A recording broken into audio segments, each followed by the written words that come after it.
Hello everyone and welcome back to another episode of Minecraft 101. In this episode we're going to be getting caught up on everything that I've been up to in between last episode and this one. Now before we get started I want to go ahead and put a couple plugs that I always save towards the end, but I wanted to go ahead and put them up at the beginning.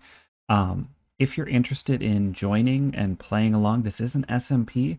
You can join. All you have to do is sign up for the Discord. The link for that should be in the description. And you'll be able to get onto the server, both this server and the modded server that I host and play on occasionally for the Cosmere SMP. I also wanted to go ahead and plug my Twitch channel, which is twitch.tv/ArctorPlays. Again, the link is going to be down in the description. I do stream on there at least once a week, usually. So if you want to hang out with me, always nice to get some more people hanging out there. I'm starting off down in the strip mine because that's what I've been doing for the past couple hours. I've gotten a decent amount of cobble deep slate and all that. I do think it's really funny that even with a bubble vader, it still takes a really, really, really long time to get up and down. I'm going to go ahead and just toss these materials into these chests.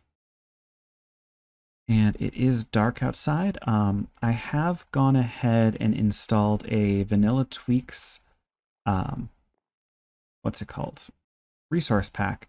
So we've got the clear glass. We've also got bushier trees and a whole bunch of other smaller things. Vanilla Tweaks, great way to add resources, add different textures that really don't change the game too much, but make it a little bit nicer. First thing to talk about is the beacon we've got over there. So I went ahead and, went to the Nether, bought a whole bunch of wither skeletons, and then took down the wither. I also, in between episodes, took out the ender dragon. So I've done a lot of the kind of basic Minecraft stuff. The other stuff I've been working on is kind of just infrastructure. Big kind of elephant in the room. The Nether looks horrible, and that's going to be kind of one of my goals between now and whenever I put out the next episode is to work on the Nether area quite a bit. But over here in the villager area, we have a trading hall. So I've got a whole bunch of villagers set up over here. Fletchers, armorers, toolsmiths, weaponsmiths, some farmers that I really haven't even dealt with yet. And then around back, we have a whole bunch of librarians that have pretty much any enchanted book that you might be interested in. The purpose for the Fletchers is mostly just to have stick trades. So I've got, a whole bunch of wood over here that I can convert it to sticks and get a whole bunch of emeralds from these guys. And then I've got the toolsmiths and weaponsmiths that have iron trades because I also built up an iron farm, which I'll show off in a little bit. This villager trading hall, it is relatively simple to put together. I've got a little mock-up over here. So we have a piston that the villager is actually standing on. So the villager is standing right here. They're in minecarts just because it was easier to move them around in minecarts. But we've got this lever system. So when the piston is extended, the villager is standing up here and you can trade with them. You're standing up on this level and you can interact with them and trade with them. I did put a torch behind each one of their heads just to make sure that nothing spawns that I don't want. But if you want to get really good trades, so for instance, these guys, normally 4 iron for 1 emerald, I've got them down to 1 iron for an emerald. What you have to do is infect them with a zombie, get them converted into zombie villagers, and then cure them using a weakness potion and a golden apple.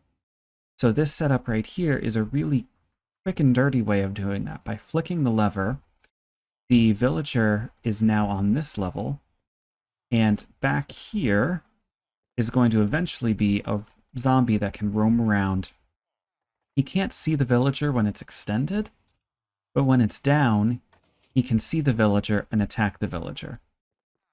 So I don't have a zombie in here just yet, but eventually there will be a zombie just kind of roaming around down here. Maybe I'll put 2 in, might divide it in half. I don't remember the aggro range for a zombie. But yeah, that's kind of a goal. Really, the only hang-up I have right now is I do not have a good source of golden apples, and I don't have a good source of weakness potions.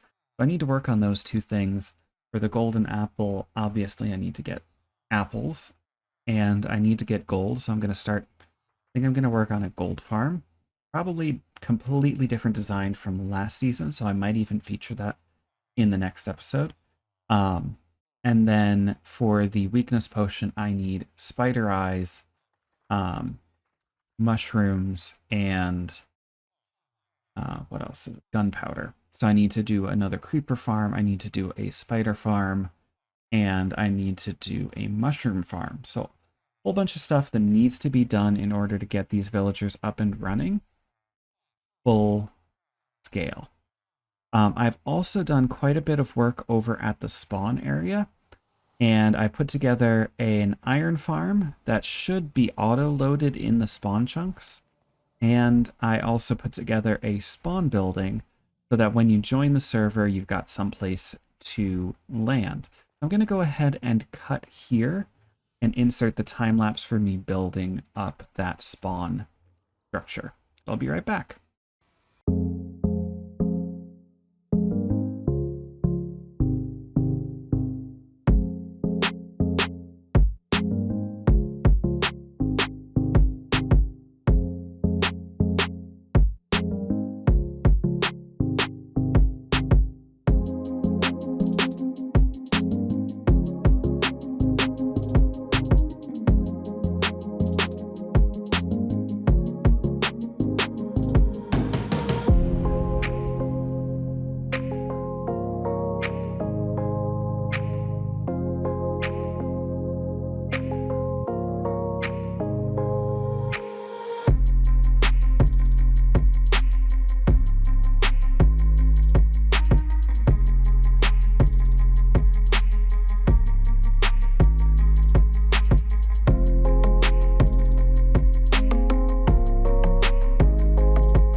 Okay, and we are back. So as you can see, this is the spawn structure that we've got.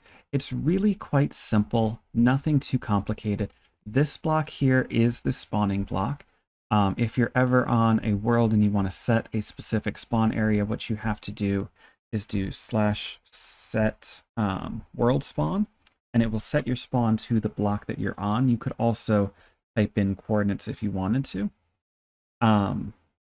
But then Minecraft does this weird thing of there is a radius around this point where the player will spawn. So you also have to do /game rule, what is it, spawn radius, and set the spawn radius to 1. That way the player will always spawn on this block. And the third weird thing you have to take into account is you have to have sky access. Otherwise, the player will spawn on top of whatever it is that you've built.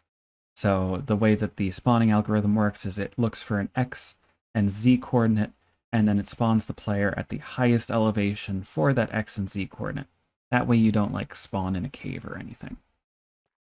Over this way, I have our iron farm, and you can actually see it is working because there's an iron golem dying right there. I currently only have it working at half capacity, and even with it at half capacity, it still sometimes doesn't quite work right. I need to do a lot more testing of this. Let me just grab some dirt. I'm going to pillar up and show off the iron farm. But as you can see, it's pretty productive. I've already gone through here and cleared out a lot of poppies and a lot of iron ingots and blocked them up. Let's go ahead and pillar up. So this is a slightly different design from the one that I used in the first season of Minecraft 101. It kind of works on the same mechanics. You have villagers in these little pods.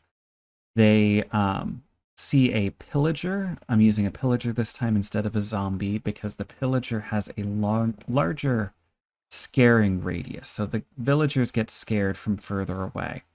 When they get scared, they spawn in a golem. The only available spawning spaces are up top, where you have a water stream that pushes it out into this water collection down below. Now, unfortunately, let me do time set night.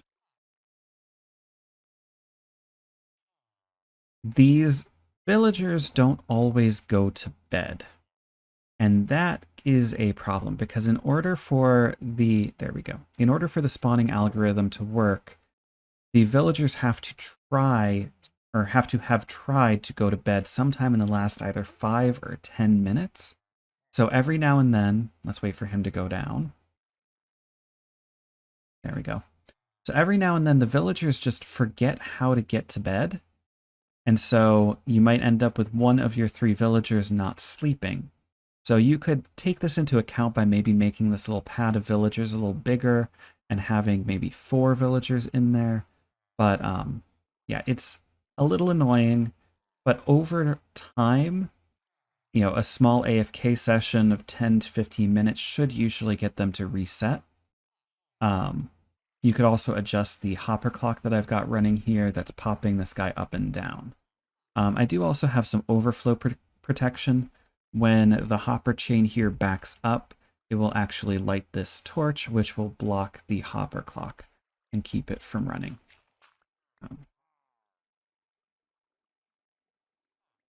Since I cheated it tonight, let me cheat it back in today. So that's pretty much what I've been working on in between episodes. I think the only other significant thing that I've done, as if killing a wither and killing the ender dragon is not significant. The only other significant thing I've done is I am starting the process of charting out the area around our spawn. So, and marking things out. As players start to set up bases in different areas, I'll be putting them on this map. I might have to expand the map. Right now it's just a 2x2. Might take it to a 3x3 at some point. But I'm going to have a version of the map right here.